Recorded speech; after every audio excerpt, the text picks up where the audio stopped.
and welcome to another bite-sized edition of our employability series. And I'm just going to invite my co-presenter today, Ceris, just to come on camera just so we can introduce ourselves. So, hello, Ceris. Hi, Ceris. Hello, good afternoon. Hi, Ceris. We're really lucky today. My name is Jay Mowat for Enterprise Rent a Car, and I've been joined today by Ceris. Would you like to introduce yourself, Ceris? Yeah, so I'm Ceris Probert and I'm a careers consultant at Cardiff Metropolitan University. But my background is within recruitment and in industry for the past 15, 18 years. So yeah, lots of recruitment experience. Fantastic. And we're going to be drawing upon Ceris's experience throughout this really short bite-sized session. We're going to cover the sort of core topic of how to pass an assessment centre, either virtually or in person. I know virtual feels like the new norm, but the in-person presentation of ourselves is still just as important. So please sit back and relax. The session is being recorded and the chat is also open and live. So please feel free to pop any questions in the chat, and we'll, with no further ado, we'll start by going through some information. So the first thing I want to talk to you about is assessment centres per se. So obviously assessment centres is somebody assessing you and your abilities against other people, either virtually or in person. So when we look at assessment centres, I'm going to talk a little bit about maybe some of the changes. So we have seen a shift towards a virtual offering in terms of assessment centres. Now, virtual assessment centres are similar, but they are different. When you are attending an assessment centre in your physical sort of form, you are there. It's very it's kind of what we're used to. So we go in, we shake hands, and we use lots of eye-to-eye contact. But when we're actually doing things online, it does feel and sound slightly different. So what's different? So let's delve into the differences between the two, and I'm going to give you some tips, hopefully, to help you excel in both situations. In terms of group sizes, a face-to-face assessment centre is often larger. There tends to be more people invited because you can get people in a room and it's easier to observe people. If you are in fact attending an assessment centre virtually, often it's a smaller number. The reason why it is a smaller number is purely because it's harder to assess people virtually. So what you'll find is the assessment criteria will be laid out really clearly for you. You'll be sent lots of information prior, and then you'll actually attend it and you'll be in person, and there'll be less people and more assessors. Now, in terms of the information that you might receive ahead of a virtual assessment centre, when you attend a physical assessment centre, often you'll be given lots of paper-heavy handouts to sit and read and sort of thumb through while you're waiting in between different sessions. With a virtual session, because of obviously we have the ability to get information out to people beforehand because it's virtual, and also because we don't want the tech to fail us on the day, often you'll find the information is shared before the session. So again, just really basic stuff. If you get information before an assessment centre in person or assessment centre virtually, just read the resources, do the obvious thing, and actually invest a bit of time into investigating exactly what it is you're going to be doing and being assessed against. But it also familiarises yourself with some of the activities that you might be looking to sort of undertake or go through, if you like. Okay, and then I want to talk to you a little bit about building relationships. Now, building relationships in person, again, it's what we've been taught to do from the get-go. We've always been taught to walk in a room, have a firm handshake, great eye contact, sit upright, and really sort of convey a positive sort of presence. Now, obviously, doing that virtually, it is a bit of a different kind of consideration or thing to undertake. So at this point, I'm just going to bring Ceris back into conversation, because I know myself and Ceris have done lots of assessments, both sort of virtual and in face-to-face. But what have you noticed, Ceris, when you look at the way that students interact virtually? What kind of sort of do's and don'ts have you seen in terms of building a relationship and getting across your personality to sort of somebody at the other side of the screen? Yeah, I mean, the problem with being on screen is that it lacks a lot of the cues. You know, you're not able to convey the same as if you're in person. So just be conscious of that. So I think really, you know, your angle and your tech are really key. But also the one thing I would say is remember to introduce yourself. Just because you're online, you know, a lot of times we just presume because our name sits under our face that people know who we are. So there's just a few of the differences really, I would say, to being online to in person. Brilliant, Ceris. And can I just ask you a question? When you see, say a handful of students, is it often apparent, and a slightly leading question, but we've discussed this I know before, and it is often apparent when someone's practiced perhaps talking on screen, or practice actually going live and having the lighting correct and all those sort of things you've spoken about. Yeah, it does make a big difference. You know, you can see that they've prepared when their tech's working. They've thought about the angle of their camera. They've really checked their internet connection. These are all, you know, really shows that the student has, or the graduate has properly prepared for that scenario.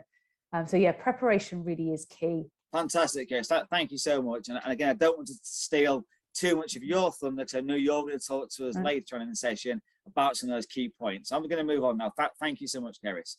Okay, so I'm going to talk to you now a little bit about some of the activities that you may or may not be facing as part of a virtual assessment or an online assessment. So this really is the part of the sort of skills session where the two things are the same, because often you'll find you might do one of these things in person or one of these things virtually. So I'm going to give you some top tips on them all. So group task. So my top tips for a group task is think about the title. Okay, so the title of this is a group task.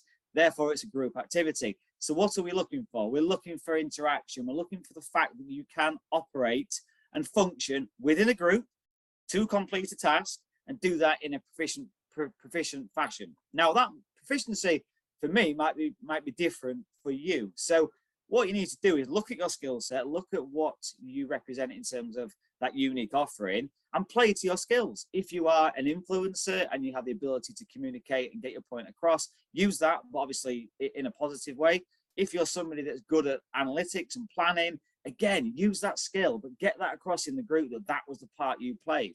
And if you're good at all these sort of components, again, present that really rounded presentation of yourself. So it really is key to sort of think about that. And often when I've observed group activities, the thing that stands out for me and the thing that prohibits or maybe sort of stops candidates from progressing is the lack of interaction in that group setting. You've got to get involved. You've got to make your voice heard.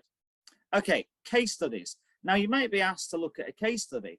These are often used to assess your analytical skills, maybe look at how you adapt to a problem or a solution. But again, there's a really clear an obvious thing to do here is to read the case study fully. So you fully understand exactly what it is you are being asked to do, and then think about the job or position you've applied to, because you want to apply some of the kind of nuances or ideas that the job or the skills that the job is looking for, maybe in the presentation of the skill of the case study examples. So for example, if you're looking to apply for a company where they look at sort of fun and friendly teamwork environments, and it's a place that's really sort of forward thinking, your response to the case study, your solution to the case study needs to be aligned with some of those key sort of values that the company holds, or maybe some of the key competencies that the company are looking for in the job application that you're completing. So again, just really think about that. Okay, presentations. I'm presenting to you today, and I hope I'm coming across as enthusiastic, passionate, and as I enjoy my job. I really do. So again, think about how you present, how you're going to get across your best self in that presentation situation. And again, here often, and this is the thing I would recommend, is practice really does make perfect. Because by practicing, what happens is the brain gets used to familiarity. Familiarity is your friend. When you're familiar with a situation, the brain releases less of the chemicals that cause the stress and anxiety that make us perhaps talk really fast or close down or don't give the best impression of ourselves. So if we practice to make that perfect presentation, then often you'll find it's the best presentation of yourself in that situation. In-tray or E-tray activity. I really like these activities. So this is where you're given a situation to deal with, where you've walked into a day in the office and you've got a series of emails to tackle. There might be fictitious emails from suppliers, from customers, from internal staff. And the idea is that we look at how you process responses to those emails, and also maybe how you prioritize those responses. That tells us a lot about a person. Now, one thing I would say, in these interactivities, there is no right or wrong answer. It is purely about looking at how you respond to them and how you get across. Again, think about the audience, think about the job you've applied for, and really have a look at exactly what you're trying to achieve in terms of your response. Role plays. So again, a role play, some people would argue an interview is a role play, because a role play is where you are sort of talking through situations, ideas, and maybe presenting a solution to a situation or an answer to a question, just like an interview, right? So again, a role play, just like the presentations, just like the group tasks, these are things you can practice. You can practice responses to situations. You can practice talking on camera, talking face to face. You can practice elevating your pitch, elevating the way you talk to have the maximum impact on the audience that you want to present to. Finally, written tasks. Written tasks are there maybe to test your understanding of a question, but also if the job requires technical skills or technical understanding maybe of a situation. So again, you can practice that written task. You can go out there and you can practice writing out responses to probable questions you might come across in that situation. So there's some sort of key examples, but I think if you asked me a question and said, hey, Jamie, what are the 3 top tips for this slide? It would be preparation is key, practice is key, and then obviously that delivering content really does follow on from those two components. So I'm just going to bring on to the next slide now, and I'm just going to bring Ceris in, and she's going to talk to you now about face-to-face interviews. Welcome back, Ceris. No worries. Before we move on from assessment centres, so I think a top tip from me is remember you've already impressed them to get to this stage. You've clearly, submitted a great CV or an application. You've already impressed the employer. So they want to get to know you as a person, and that group work task is what's key. The best people in these scenarios are people who develop other people's ideas. So you might be in that group task and you say to somebody in that group, I hear what you're saying, but it might work even better if we do X. So be a solution focused person in that scenario. And also another kind of tip on that is to draw other people into the discussions. If you can see a team member within that group hasn't had an involvement, give them the opportunity, show you can work in a team and support all team members. The employer really wants to see how you're going to fit into the dynamic. So be really conscious of that group activity. That's really key. I think that's great advice, Ceris. And I think also, again, a key point within that key point is if you understand the organisation or the role you've applied for or to, then obviously you can bring in some of those sort of key skills and attributes people look for. So that's fantastic, Ceris. Thank you so much for your input. No worries. So one of the things you might face during an assessment centre is an interview, whether this is online or face-to-face. An interview is obviously something highly likely that you're going to experience. And so I'm just going to talk to you briefly about ways to prepare, what's going to help you succeed at this interview. And so ways to prepare is research. That is your key first thing. So research the organisation. What are its values? What's its cultures? If you're interested in applying to enterprise, Jamie will talk to you about enterprises, cultures and values. That's really key for you to get across in an interview. Speaking your employer's language, filtering this through your answers. Are there any industry specific terms? So really do your research and demonstrate your knowledge of the company and organisation. And ways you can do this is by identifying their competitors. What issues or trends are there within the sector? Falling under that kind of commercial awareness umbrella. Researching the role, highlighting any key skills and experiences that they're looking for. Reflect on your skills and qualities relevant to the job. So this is all in regards to the role. draw upon your work experience and remember to highlight matching areas. So what does the employer want to see? Really focus on what they want to see. Make sure you read through your CV and application. And the reason I say this is quite often you complete an application for a job, maybe a month before you're invited to interview. So familiarize yourself with what you've said already to the employer. What have you told them? And try and ensure you're highlighting different skills and experiences to perhaps what they already know about you. And be prepared that they might ask you questions on something you've said in your application. So be prepared for that. And reflect on your skills and qualities that are relevant to the job. So again, you can use the person's specification and job description and really draw upon your work experience and highlight matching areas. And prepare a range of examples to support your answers. So they might be your key achievements, have them ready to go. Be really aware of what you're going to draw upon. Be prepared to discuss current issues in the sector.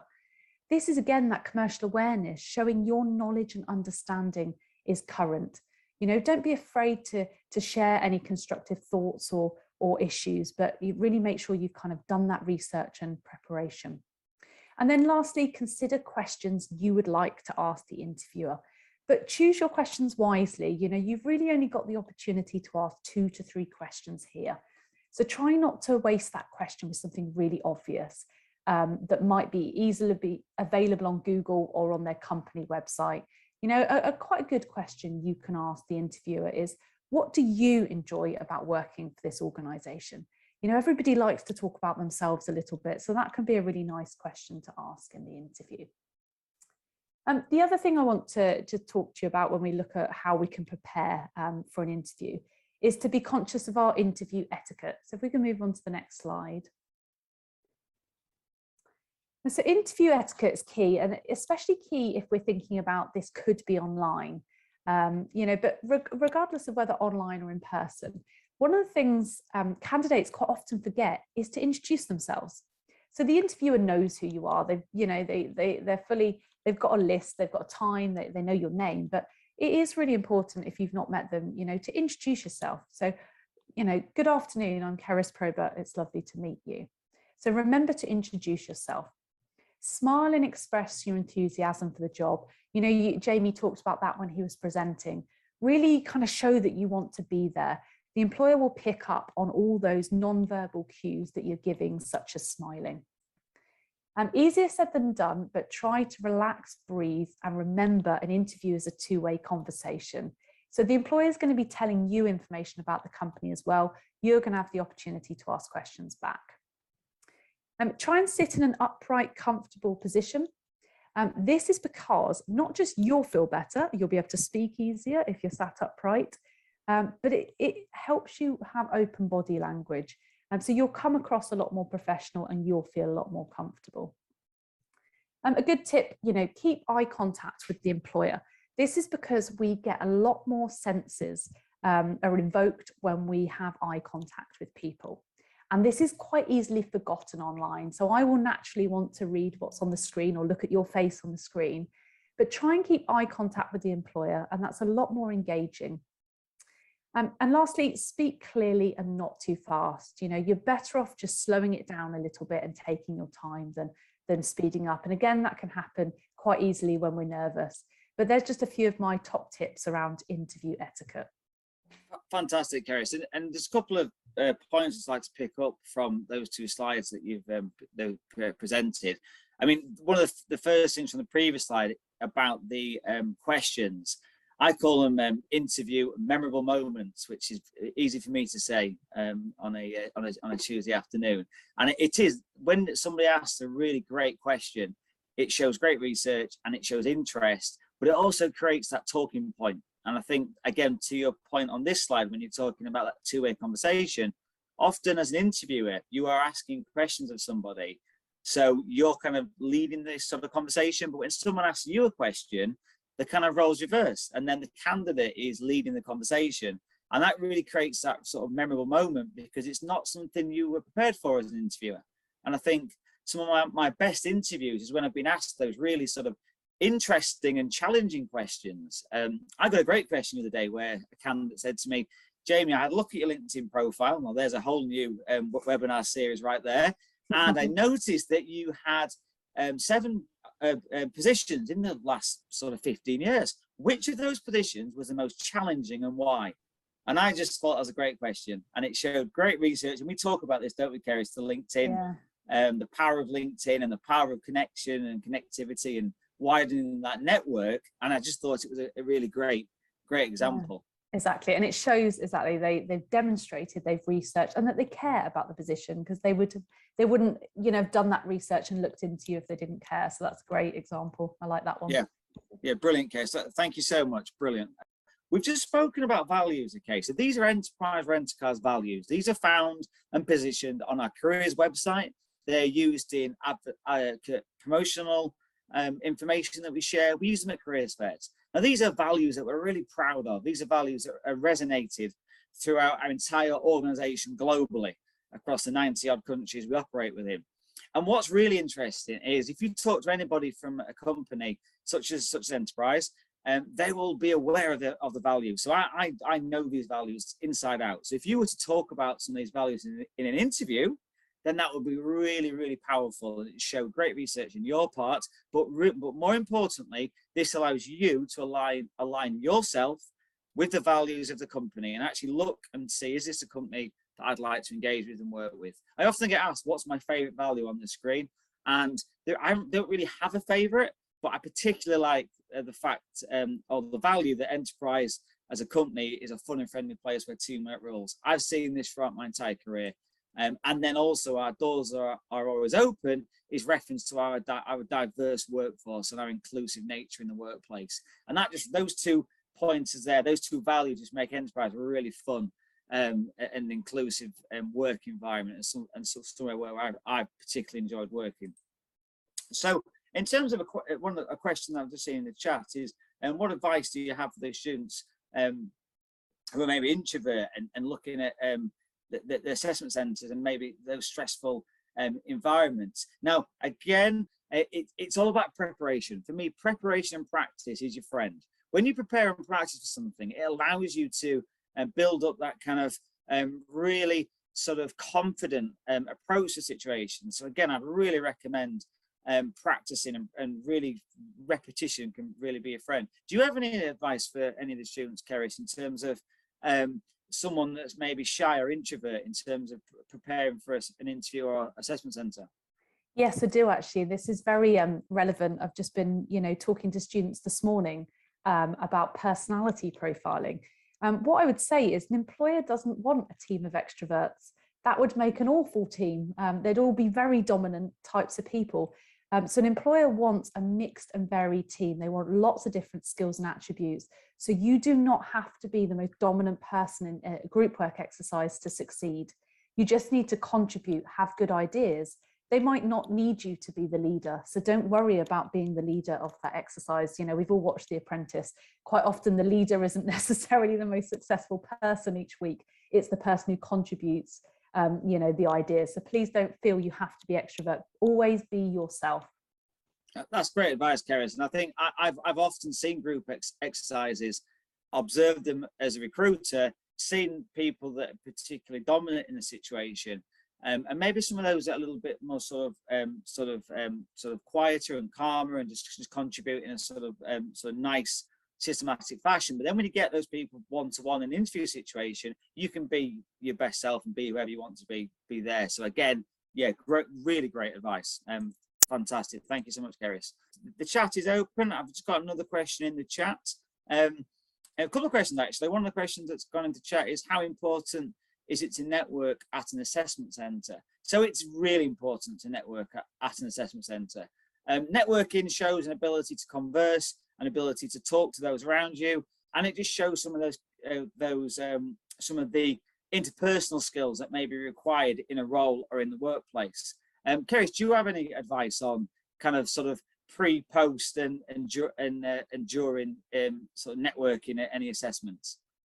Yeah, your key times to network can often be in the breaks. If it's an in-person assessment centre, the employer is watching how you interact in the break time. So when I used to run assessment centres, you know, me and my colleagues would be there, you know, having a cup of tea or coffee, but watching how the candidates, you know, mingled and who they spoke to and people that they got involved in, and did they come and speak to, you know, my colleagues and myself and the team. So, you know, networking at all times, and that doesn't have to be in a big group, that can just be with one other person. But, you know, even if you're not successful in the process, you might find really good contacts through these processes. You know, business is a small industry. So yeah, so think about every opportunity during the day, not just during the kind of tasks, you know, to network. Yeah, that's really great advice, Ceris. And I look to you as a networking guru. Some of the stuff, I mean, Ceris could tell you all about the amazing things that are taken all over the world in terms of the things she's done, and that a lot of that's come from your sort of networking and things you've done. So don't overestimate the power of networking. And we had one last question. We're coming up to a half-hour mark, and these are bite-sized sessions, so I want to try and draw it to a close. Another question in the chat, reference. So how do you display commercial awareness? So again, commercial awareness, it really is as simple as having an understanding of the commercial environment a company or organization operates within. So have a bit of a read. There is so much resource out there. But a top tip, follow the company on Instagram, follow the company on LinkedIn, look at the posts that they put online, and just have a read. Invest a bit of time in the process. Do you have any final words on that commercial awareness piece, Ceris? Just mention it. That research you've done, you know, try and mention that, get that in somewhere. Anything you can do to evidence will strengthen any question. So, you know, and you might be challenged on that, you know, so think about the context of that organization. There's lots happening at the moment. So, and one of the skills that employers really are saying to us that they want to see in candidates is commercial awareness. That is a top skill now. So be aware of the industry that your employer is operating in and challenges that they're facing. Brilliant, Ceris. And I think there's probably a sort of byproduct of doing that commercial awareness that might help you with some of the questions you might formulate as part of that interview process, because you might be able to ask really on point or pertinent questions that perhaps that sort of pertain to the company's operating environment and some of the things that they're sort of looking at. So again, yeah, it can be twofold. And then one final question. We had a question on the how much preparation to do for an assessment centre. So again, in terms of preparation, it's kind of how much preparation would I do might be different to how much preparation somebody else would do. But I think there's some key sort of staples you need to do. Read the information you've been given ahead of an assessment centre. Have a look at the company website. Familiarise yourself with the values and competencies you're going to be assessed against, and do some of that commercial awareness sort of prep. I think will be key. And I can see Ceris nodding in agreement. I think. Life's a balance. So what else is going on in your life? You know, do you have a part-time job you're maintaining? Do you have academic studies you're maintaining? There is always, you know, you could do a lot of prep for an assessment centre, but just think about it as a balance. You know, don't let anything else slide just because of that. You know, a reasonable amount will be sufficient. It's how you're going to use the information that's going to really count as well. So the key points, you're not going to get all the research across. Just think of the key points. Brilliant. And I think there's a saying that I've heard often used, and it's about being, are you a mile wide and an inch deep in terms of your substance and delivery, or you're an inch deep and a mile wide? And so it's just getting that balance of having sort of good things to say and things that are relevant to say, and saying enough of them rather than saying lots of things that aren't relevant or don't actually answer the question. So that's been great. So there's some great questions. I just want to thank Ceris for joining me. Me and Ceris, we feel like we've been forming a bit of a presentation partnership. So thank you so much for being on board again. And again, thank you so much to Cardiff Met for all the support they give us, and in turn that great relationship. Thank you to everyone that's sort of tuned in today. I know we've been live across multiple platforms, so thank you for whichever method you sort of dialed in on. And that kind of brings the session to a close. Please go on to the Enterprise Careers website, have a look at our opportunities. If you need any help or support, just give me or any of our team a shout, and we can offer any support. So that kind of brings the session to a close. So thank you very much and good luck.